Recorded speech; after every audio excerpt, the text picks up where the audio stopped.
Welcome back to Locked On Buzz. Appreciate you guys for tuning in every single day, making me your first listen of the day. We're free and available wherever you get your podcasts, so make sure to like, subscribe, follow, all that jazz so you don't miss out, because college football's coming. We're less than a month away from college football, Pete, and I think that's exciting. But until then, we have to talk preseason rankings because that's all we could go off of. And so our good friend over at Locked On College Football, Spencer McLaughlin, I'm not sure if you're familiar. I know Spencer. Yeah, I know He's Arthur. He's semi-popular over here at Locked On Bus Country, depending on the day. And this day, when he released this, he was not very popular. So he released his Big 12 preseason rankings, and this is where he had Colorado. I'll throw it up on the screen and read it to those listening. So he has Texas Tech 1, Arizona State 2, Kansas State 3, Iowa State 4, Baylor 5, Utah 6, TCU 7, Houston 8, Kansas 9, BYU 10. This was obviously before the Red Slough situation. Colorado 11, Cincinnati 12, OK State 13, Arizona, West Virginia, UCF rounding out the rear. Pete, you said you're high on Colorado. So you see this list, and Spencer clearly has them leaning more towards last place than he does towards Big 12 title contention. Where would you put Colorado and why? Well, this ranking right here, I never destroy people's rankings because it really is all subjective. I love it, though. Yeah, I love it too. But I think because stuff goes sideways. I mean, we don't have a Big 12 preseason poll this year because Brett Yormark and the powers that be inside the Big 12 don't want a situation where an Arizona State is ranked so low preseason that they have to kind of climb out of that in the eyes of voters, right? And that can screw you up with the playoff. So I love the elimination of that for the Big 12. And Colorado really is a team, their over-under is 6.5, the Vegas over-under, which I think is low. I love their over. And I think that we're missing something that is a real opportunity for Colorado. They very likely could be 4-0 going into that game against BYU. I mean, you got Georgia Tech, you got Delaware, you have who else? Houston and Wyoming. Those are all winnable games, right? So, I mean, you're 4-0 going into BYU. So now your new quarterback, whoever that is, right? I would imagine it's going to be Caden Salter.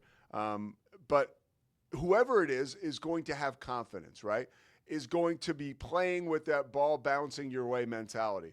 So for Colorado to surprise people, right? Especially our boy Spencer, who made those for Colorado to knock him on his butt. I think that an early start is huge for this program. And, we saw, and I think what will be interesting this year is if you get that early start, that early jump, like they did in Coach Prime's first year, right? I think you may have a better a way to navigate and to sustain that success. Because remember now, once they got into the Big 12 and, it was rough for Colorado, right? Well, after they began so hot, right? And was it still the Pac-12 when Coach? That was their last Pac-12 year, yeah. Yeah. So, I feel like they'll do a better job if they get off to a hot start of sustaining the success. And starting off hot is huge for this team. I really, really believe that. That's going to mean everything. I do believe that. Yeah, and I think the thing to look out for Colorado, like you said, the hot start, it's all about slip up. You can't slip up against Houston or Wyoming. You can't. Right. Those are games you kind of have to win, in my opinion. Yeah, and I think momentum's probably the biggest metric in sports that we can't measure, right? Yeah. It's one of those things where it doesn't show up in analytics. It's just sort of there, right? If your quarterback throws back-to-back interceptions, it's okay, well, analytically it says we should go for it on third or on fourth down here, but mentally our quarterback is shot over here and he's scared to throw anything beyond 5 yards, right? So momentum, confidence is a huge measure. And I think once Colorado in 2023, the Pac-12 year that you're mentioning, once they lost that confidence, you could tell, right? It was as soon as something would go wrong, the team would collapse. And last year, they were more resilient. They won close games. They beat UCF. They could have lost that UCF game early, right? Shador Sanders throws a pick, I think, on his first throw. And then there was just certain moments that, the Baylor game, I was just going to bring that up, where that goes to overtime. And I don't think Colorado survives an overtime game in years past. So it's all about building that momentum and sustaining it. And I think with this group of coaches, which I want to get your opinion on his newest hire real quick here, I think they have that mentality, right? I think they were missing that mentality in the first year, but I think they understand that now. I think they're all about mental toughness. They do military workouts in the off season with Navy SEALs and stuff. It seems very intense. I would never want to do it. So that's as close as I'd get to joining the military, is watching them do military workouts, because good Lord. But they build that mentality in the off season, so that way during the season, when they're down 14 points against X team here or whatever, they could come back from that. And then the coach we got to talk about, it just happened yesterday. Man by the name of Byron Leftwich. He's joining the staff. His role is still unclear. Super Bowl winning quarterback, or at least he's a backup on the Steelers Super Bowl team, and then was the OC for the Bucks. Tell me about how you think that could help a quarterback, because I believe you slung the pigskin around back in your day. Did you not, Pete? Me? No, I was a defensive end. I was much bigger, Kev. Don't worry about it. You were chasing the guy. I was chasing the guy. I was much bigger at that point in time. I'm never smart enough to be a quarterback. Let's get that out of the way right away. Byron Leftwich is another addition to that staff. And we know Coach Prime was trying to get – he was literally publicly shaming him to join the staff at media days, which was another awesome thing.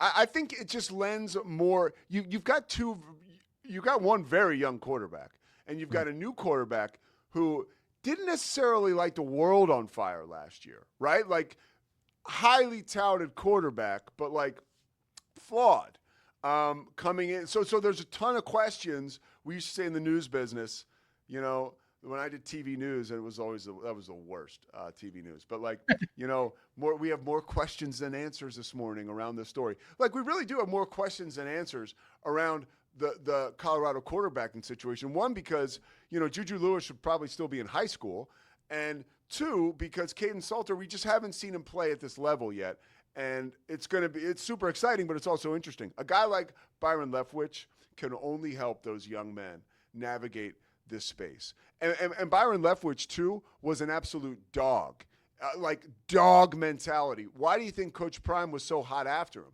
He has that same mindset.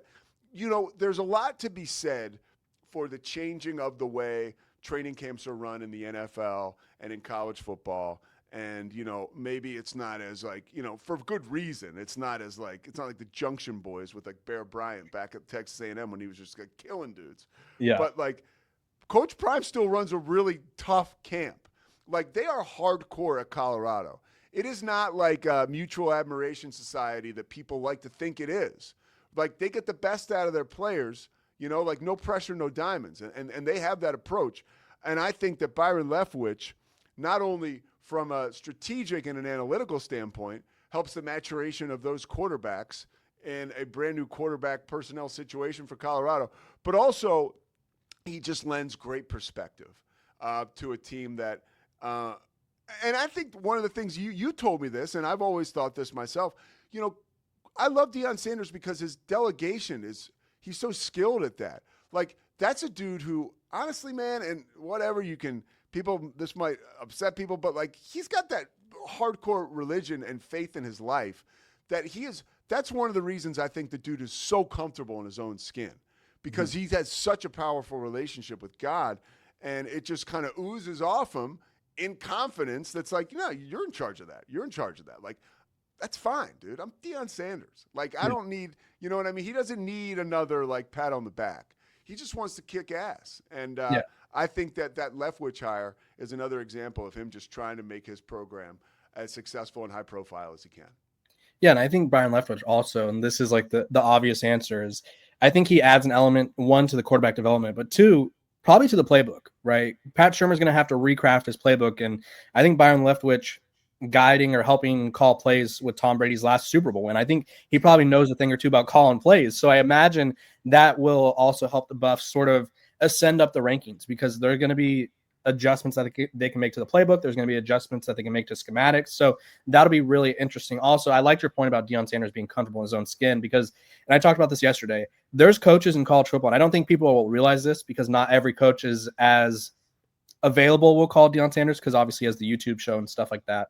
But there are coaches out there with egos who won't relinquish play calling duties. That's usually the sign of a coach whose ship is sinking, is when they are all of a sudden like, you know what, I'll give up play calling duties. That's when you know the ship is sinking, right? Because their ego has gotten them to the point of like, hey, I got here doing this. I should do this now.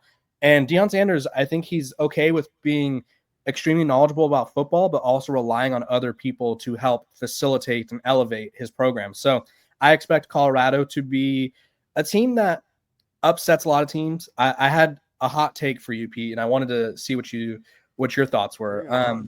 On their schedule right now, I believe there's about 3 or 4 teams that are ranked. I think Colorado upsets 2 of them. That would require a couple road wins possibly, or would require just stunning like an Arizona State, who's probably going to be. Well, that's late. That's late. That's so late in the season, Kev. Honestly, I don't want to speak. Colorado could be favored in that game. We just don't know. That's We're true. so far away from that. So I like that. I like your thought process there. Because I just think that everyone's kind of sleeping on them. It's like, okay, it felt like the way the national media is treating Colorado is like they reached their pinnacle last year, and then this year it's just like, okay, well, we'll see. And it's like, I think they could be really good. So we'll just have to wait and see, obviously, until football starts, which is in less than a month. The Buffs will be taking the field against Georgia Tech on August 29th. So excited for that. When we come back, we're going to talk about more of a serious note on Deion Sanders' battle with his cancer. First, a quick break.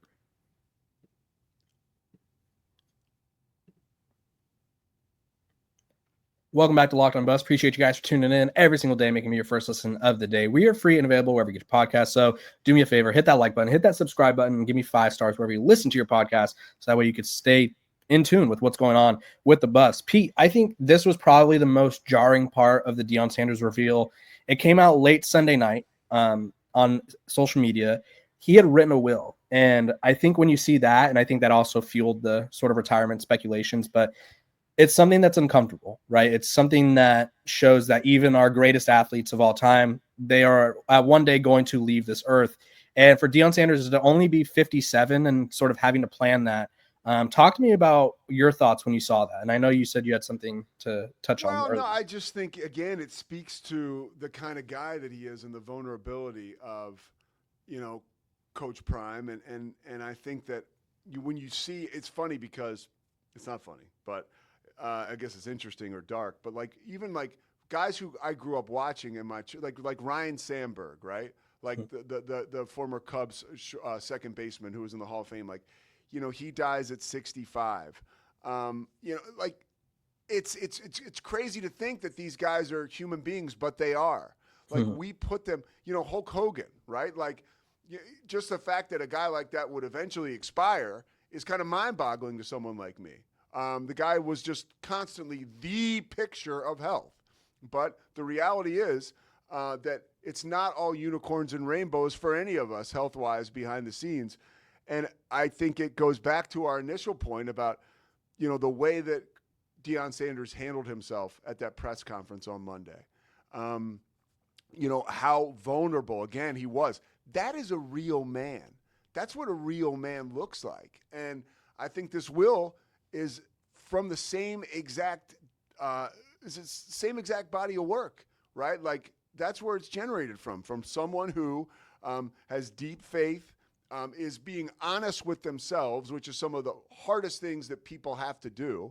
And he's succeeding at life when life gets difficult. How are things going when they're not going well? And that's something that I think that once again, he is winning. Yeah. And I think it's a real life experience that until you experience that, you don't really understand. Kev, are you asking me if I have a will yet? I don't have a will yet. I'm just saying. I mean, I'm not that old. Feel free to put me in there. No, just kidding. No, my fiance will tell. I need to get one done though. It's true. We need to do this stuff, and it's the same thing that somebody like me. I'm in my mid 40s. You need to do that. Even Coach Prime saying you need to get checked for certain types of cancers. That's kind of stuff you need handle your business, dude. Go to the doctor, pay your bills, get a will. You know what I mean? It's simple stuff, but a lot of us love to avoid that stuff because it's difficult, It is, yeah. It's awkward. It's difficult. My parents are both in their 60s, and so they drafted one up. And then they're like, okay, we need you to sign this. And that's okay, they're like, this feels aggressive. You guys are both fine. And it's we are, but you never know what can happen. And so I thought it was interesting. I thought it was vulnerable. I thought it was amazing that someone who, he's an athlete. I think most of us envision Deion Sanders as an athlete. He was a dominant athlete at that. And so we kind of view him as a superhero, right? And when we look at superheroes, whether you can name a superhero, it doesn't matter. We view them as immortal, and it's never going to happen in human life, at least not in our lifetime, where we're immortal, right? That's just not how we were designed to be. And so seeing someone who we all idolize, treasured, valued as our hero, it's like, okay, if they're going through this, like, what does that mean for me? And so I think it's just a reminder, and I think you hit on it as well. Get checked, right? That's obviously the one thing. But two, make sure you have everything in order. Obviously, it's not a fun conversation to have, but it's also a difficult conversation to have if something were to happen. And then you say you have a lot of kids. Like Deion Sanders has, I think, 5 kids. And they would have to have tough conversations about who gets what, right? That's sort of awkwardness that goes into that. It's ugly, man. It does. When there's a lot of money, I mean, it gets real ugly. So it does. To hash it out is beyond important. And to have the strength to do it and to be public about it is beyond important too. Yeah, and he even got emotional, and which, I mean, understandably. And I think showing, like, Deion Sanders, I think, earned a lot of points in the human aspect these past few days. It's like, one, a reminder to get tested, because I do think us as men are like, nah, we're good. Like, it's just, no, my legs always hurt that way, or like I've always had that weird thing happen, or like a reminder that it's okay to be emotional or be in touch with our emotions, right? Because it's okay for men to be like, you know what, I am sad, or this hurt my feelings, or whatever, because that stuff happens. And then to show that, like, hey, even though I have cancer, or even though like I was facing death, like, it doesn't define me, and I'm still going to chase my dream and chase my passion. Like, I think Deion Sanders absolutely nailed it this past week, and really excited to see what he and the Buffaloes do this week, or this weekend, this season. Pete, I appreciate you hopping on. Maybe he's going to do something cool. Yeah, go for it. So yesterday, Monday, I had you on the Pete Sousa Show, which you can watch on YouTube, right? All the clips are up there. It's every day live at 10 a.m. Central Time. But I mentioned this yesterday, and it really came off the top of my head. I kind of was like, should I have said that? But there's two things that men are so sheepish about, right? Mm-hmm. Erectile dysfunction and incontinence, right? Mm-hmm. And so there's Deion Sanders telling people, I'm my bathroom situation right now is a nightmare. Like, that is like groundbreaking in my opinion. Like, that's a guy who is, again, like, has that superhero side to him, but is showing us that human side. That's just beyond important. So again, he's just so resilient, and I hate to say it as a Deion Sanders fan, but it's kind of like, it kind of sticks it to people too, who like talk smack or whatever and have their opinions about why he does what he does.